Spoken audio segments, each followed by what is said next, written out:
Assalamualaikum warahmatullahi wabarakatuh. Waalaikumsalam warahmatullahi wabarakatuh.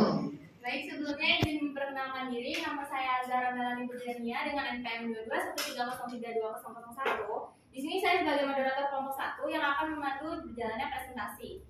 Baik, di sini saya bersama rekan-rekan saya yaitu perkenalkan, nama saya Mega Astuti dengan NPM 2213032002 sebagai pemateri pertama.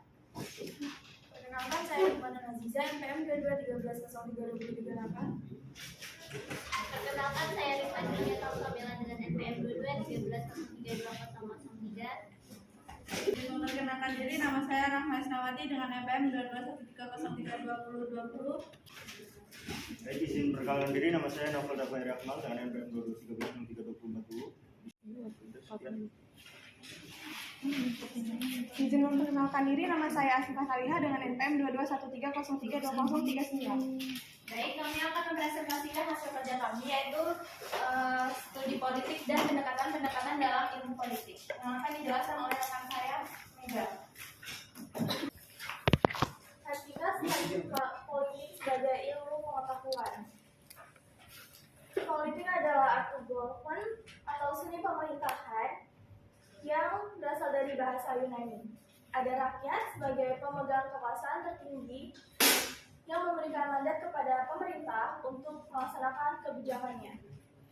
Jadi, dengan kata lain, studi politik mengkaji tentang persoalan kekuasaan yang rakyat itu memberikan wewenangnya kepada pemerintah untuk melaksanakan kebijakannya sesuai dengan konsekuensinya. Ada pokok pikiran yang ditulis oleh Aristoteles dalam buku The Father of Politics Principles yang menulis buku tentang etnik dan politik, sedangkan Plato yang menulis tentang republik dan law. Dari kedua filosofi tersebut mengkaji tentang pendekatan kesejahteraan rakyat, yaitu bagaimana negara dan rakyat yang seharusnya bertindak bagi kebaikan dunia. Selanjutnya akan dibacakan oleh rekan saya, Hikmah. Mengenal studi politik. Ilmu politik merupakan sebuah kegiatan di dalam sistem politik atau negara yang menyangkut proses untuk melaksanakan tujuan-tujuan sistem tersebut. Politik telah lama diakui sebagai sebuah disiplin ilmu pengetahuan sosial yang berdiri sendiri, karena politik dinilai telah memenuhi kriteria sebagai disiplin ilmu dan perlu digarisbawahi bahwa salah satu syaratnya yaitu adanya objek karena bersifat umum dan merupakan topik yang dibahas secara global tentang pokok persoalan atau subject matter. Sedangkan objek formal lebih bersifat khusus dan spesifik karena merupakan pusat perhatian atau focus of interest suatu disiplin ilmu pengetahuan. Fokus objek kajian ilmu politik menurut ahli yang pertama menurut Roger of Southall, yaitu ilmu politik kekuasaan dan pembagian pendudukan. Yang ketiga menurut Josque Michel, yaitu ilmu politik mempelajari pengambilan keputusan kolektif. Yang keempat menurut Hungerwell, yaitu ilmu politik menelaah tentang kebijakan pemerintah, proses dibentuknya ataupun akibat-akibatnya. Yang kelima menurut Roosevelt, yaitu ilmu politik mempelajari masalah siapa mendapat apa, kapan dan bagaimana. Baik, selanjutnya akan dibacakan oleh rekan saya, Rifka. Objek kajian studi politik. Objek adalah sesuatu yang menjadi pokok pembicaraan. Objek merupakan apa yang akan diamati, diteliti, dipelajari, dan dibahas. Di sini ada 4 objek kajian studi politik, yaitu yang pertama negara, kedua kekuasaan, ketiga kompromi dan konsus, dan yang keempat yaitu pembagian dan alokasi. Menurut Roger F. Sultan dalam bukunya Introduction to Politics mengatakan bahwa ilmu politik mempelajari negara, tujuan-tujuan negara, dan lembaga-lembaga yang akan melaksanakan tujuan-tujuan itu, hubungan antara warga negara serta hubungan negaranya. Kekuasaan. Kekuasaan di sini merupakan fokus perhatian dari studi politik. Seorang sarjana ilmu politik tertuju pada perjuangan untuk mencapai kekuasaan, mempertahankan kekuasaan, melaksanakan kekuasaan atau pengaruh atas orang lain, atau menentang pelaksanaan kekuasaan itu sendiri. Kompromi dan konsensus politik dianggap sebagai suatu cara untuk menyelesaikan sebuah konflik atau resolusi konflik melalui kompromi dan negosiasi dibanding melalui kekuatan atau aplikasi kekuasaan secara nyata menurut Bernard Crick dalam In Defense of Politics tahun 1993. Pembagian dan alokasi. Pembagian atau distribution dan alokasi dimaksud di sini adalah sebagai pembagian dan penjatahan nilai-nilai value dalam masyarakat.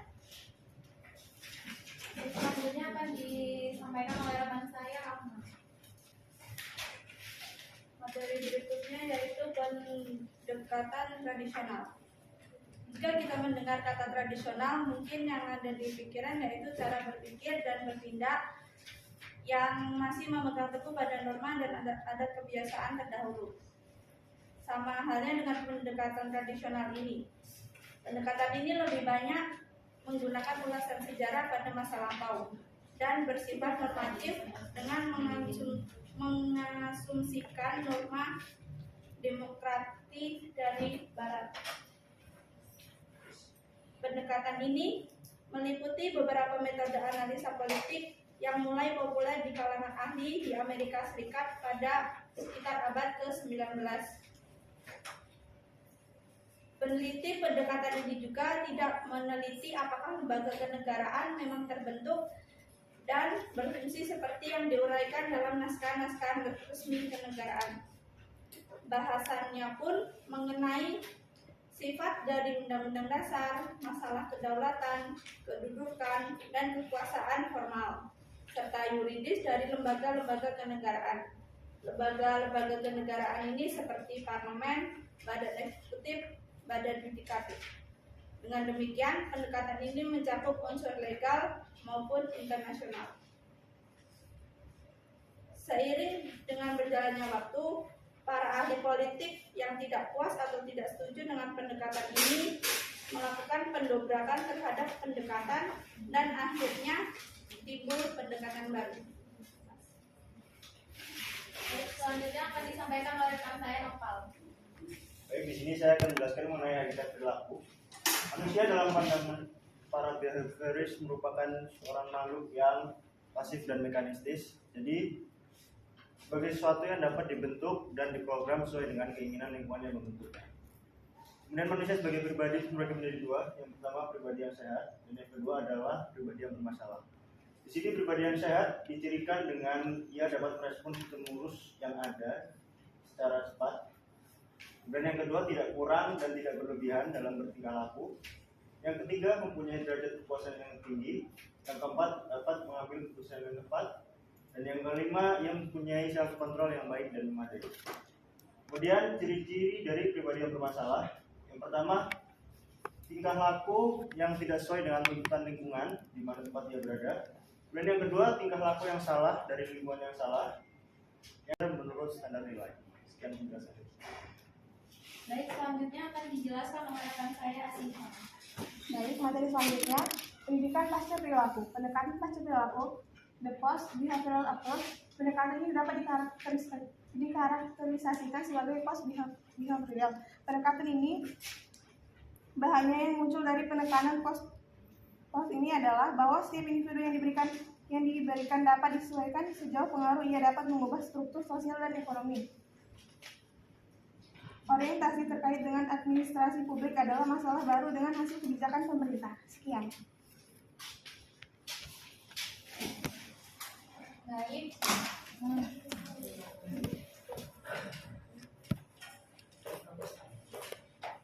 Baik, sampai di sini apakah dari teman-teman ada yang ingin bertanya? Kami silakan.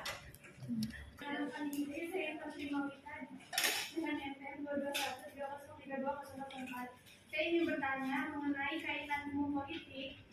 Apakah akan selalu dikaitkan dengan negara dan pemerintah? Sebelumnya izin memperkenalkan diri, saya Novia Irmani Putri dengan NPM 221303206. Saya ingin bertanya, bagaimana bisa kekuasaan menjadi pusat fokus dalam objek ilmu politik? Ya, terima kasih.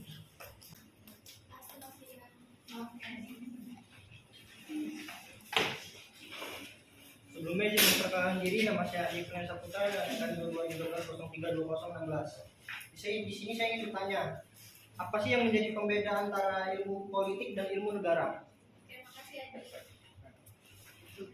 Baik, berikan waktu kami 3 menit untuk berdiskusi. Akan dijawab oleh rekan saya. Baik, di sini saya akan menjawab dari pertanyaan Ivan mengenai kaitan ilmu politik, apakah akan selalu dikaitkan dengan negara dan pemerintahan? Jawabannya, ilmu politik tidak selalu berkaitan dengan negara dan pemerintahan. Ilmu politik dapat juga diterapkan untuk menganalisis hal-hal di luar sistem negara dan pemerintahan.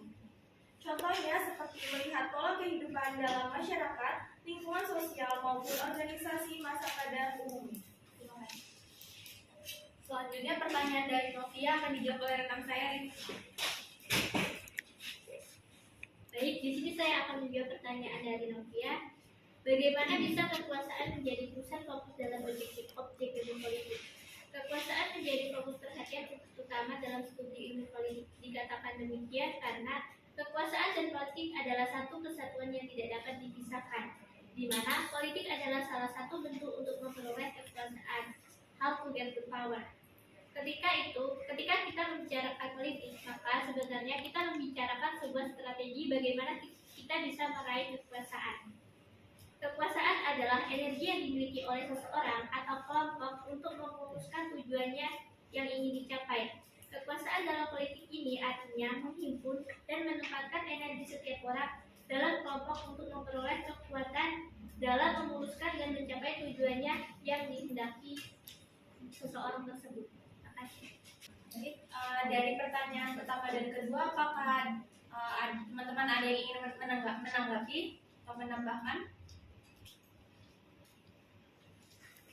Oke, sebelumnya terima kasih atas waktu yang sudah diberikan. Saya Aisyah Suciningrum, NPM 2213032024, akan menambahkan sedikit jawaban dari pertanyaan Novia, di mana kekuasaan bisa menjadi objek politik. Seperti yang sudah dijelaskan rekan Rifka, bahwa tadi di PowerPoint itu sudah tertera bahwasanya objek kajian politik adalah negara, kekuasaan, kompromi, pembagian, dan alokasi. Jadi di mana yang sudah dijelaskan dan sudah dipaparkan tadi seharusnya bisa dikaji terlebih dahulu sebelum bertanya.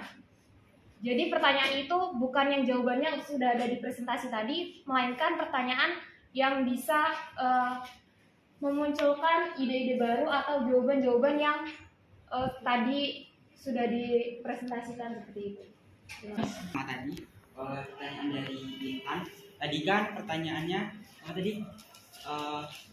apakah politik itu selalu berhubungan dengan pemerintahan gitu kan? Tadi jawaban dari teman-teman nomor 1 menjawab selalu ada hubungannya, dan berdasarkan literasi yang saya peroleh di sini, ilmu politik itu tidak selalu berkaitan dengan pemerintahan.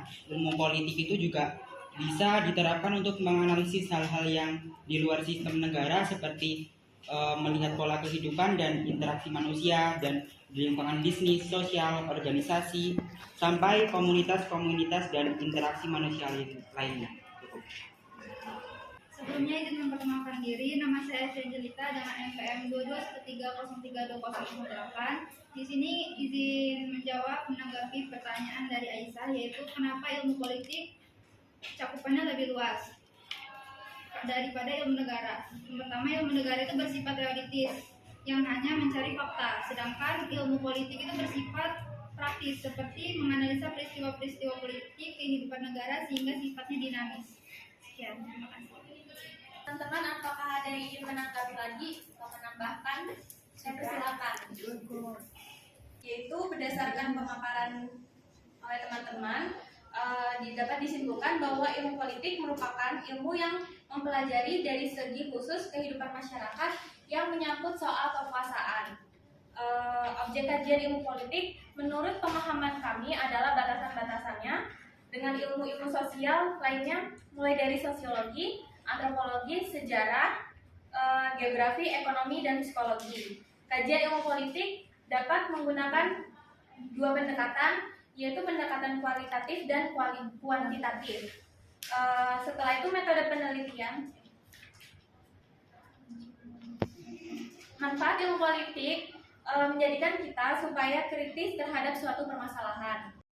Kajian ilmu politik dapat menggunakan dua pendekatan, yaitu pendekatan kualitatif dan kuantitatif. Setelah itu metode penelitian.